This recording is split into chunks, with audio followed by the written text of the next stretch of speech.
पाकिस्तान के अंदर आई जो फेटफ है, फाइनेंशियल एक्शन टास्क फोर्स, उनका एक ग्रुप आया हुआ था जो कि 29 अगस्त से 2 सितंबर तक रहा, और वो पाकिस्तान की जो कंप्लायंस है उसको मॉनिटर करने आया हुआ था। लेकिन उस ग्रुप ने आई थिंक जाते जाते एक और जो है ये बात कर दी। उन्होंने कहा जी कि जो हमारी कंप्लायंस है वो 40 आउट ऑफ 38 जो है ठीक है, जो जो टेक्निकल रिकमेंडेशन है जो है।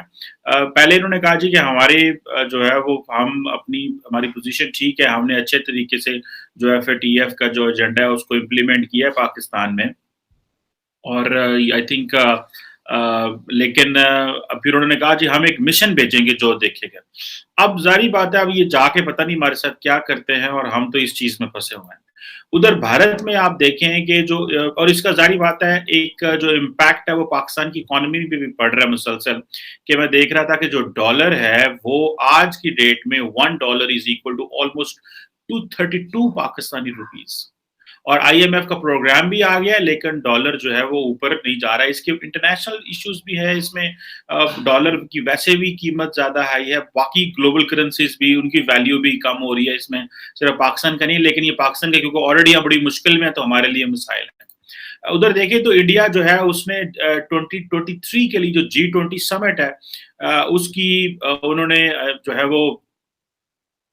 है वो ऐलान कर दी है, और G20 समिट जो है वो सितंबर 2023 में, और जिसे आप कह लें कि वो करेंगे, और इसका जाहिर बात है एक इंडिया को ग्लोबल इमेज जो है वो बेहतर होने वाला है।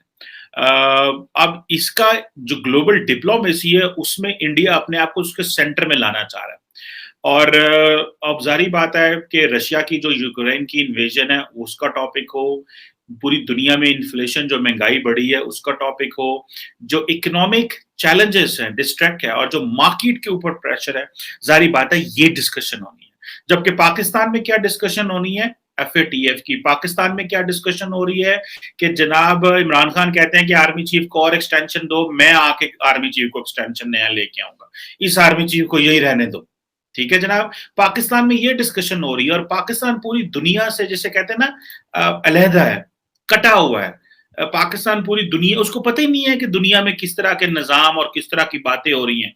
इंडिया 75 साल बाद G20 जो है उसको होस्ट कर रहा है, और हम 75 साल इस बात में गुजार दिए हैं कि आर्मी चीफ किन्ने लाना तो किन्ने नहीं लाना। फाड़ लो इन्होंने, सियासतदानों ने हमारी जो है ना वो कर दी है, और फ्लड्स वैसे आए हुए हैं, डॉलर वैसे ऊपर चढ़ रहा है, लेकिन कोई किसी को परवाह नहीं है। अब इंडिया जब G20 को बिठाएगा तो जाहिर बात है किस चीज की बात करेगा, जो मैंने आपसे बातें की ये तो है, लेकिन इंडिया चाइना की भी बात करेगा। अब इंडिया और चाइना वो मुल्क हैं जिन्होंने रशियन इन्वेजन को प्रॉपरली जो है वो कंडेम नहीं किया, एक्सप्लिसिटली जिसे कंडेम कहना वो नहीं किया। तो अब आप इमेजिन करें कि लेकिन इसके बावजूद वेस्टर्न पावर जो है they are dependent on India. 200 के करीब मीटिंग्स होनी है इस G20 में, 200 मीटिंग्स होनी है। सो आप इमेजिन कर सकते हैं कि अगर 200 मीटिंग होनी है तो उसके लिए कितने बड़े पैमाने पे हॉल्स चाहिए, इंफ्रास्ट्रक्चर चाहिए, गाड़ियां चाहिए, कितने लोग आने हैं, तो ये सारा कुछ बड़े बड़े पैमाने पे होना है। तो इसके लिए जारी बात है ये चीजें ही जो है वो है दिल्ली वगैरह में ही होगा। और अब जो G20 की जो प्रायोरिटीज हैं वो जारी बात है उसमें वो टॉप एजेंडे पे बात करने वालेंगे। देखिए इंडिया इसका फायदा उठाएगा और पाकिस्तान पीछे रह जाएगा, कि पाकिस्तान के नेबर इंडिया में सारी ग्लोबल इंटरनेशनल कम्युनिटी आ रही है, जो इंडिया के कहने पे आ रही है, वो इंडिया के फ्रेंड्स हैं, वो इंडिया की इकोनॉमिक पावर को समझ बैठे हैं, और वो बात करेंगे डिजिटल इंफ्रास्ट्रक्चर, वो बात करेंगे जी कि डेवलपमेंट जो है वो टेक बेस्ड डेवलपमेंट, यानी कि टेक एनेबल्ड डेवलपमेंट है, वो किस तरह करनी है, और वो किसमें सिर्फ आईटी नहीं, हेल्थ को किस तरह टेक्नोलॉजी से लिंक करना है। पाकिस्तान से जाके इंडियन कश्मीर और हिंदुस्तान में टेररिज्म करते रहे हैं, तो इनको कंफ्यूज कर देना, ये कहना कि पाकिस्तान टेररिज्म का खुद बहुत सबसे बड़ा शिकार है, ये बात तो दुरुस्त है, इसमें कोई शक नहीं।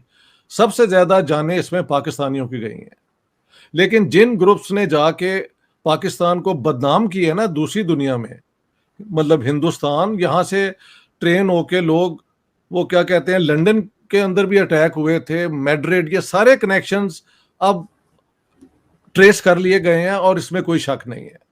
तो जो ग्रुप, जिन ग्रुप्स को तैयार किया गया कश्मीर के जिहाद के लिए और फिर हिंदुस्तान के अंदर टेररिज्म जो इन्होंने की कई जगह पे, वो और ग्रुप है।